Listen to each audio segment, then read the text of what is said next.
Ito yung Black Range Buchiban Shamu natin mga idol. Ito yung linyada natin ng mga Black Buchiban Shamu sa Pilipinas. Napakaganda din ng kanilang pormahan.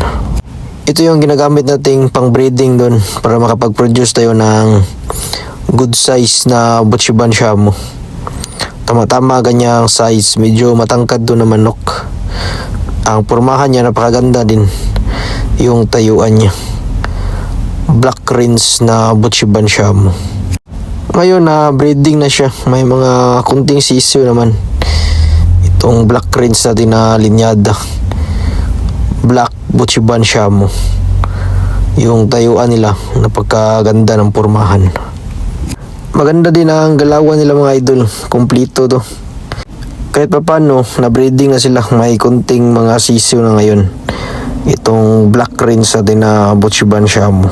Sa mga nag-aabang ng sisiyo na to, hintay-hintay lang tayo mga idol.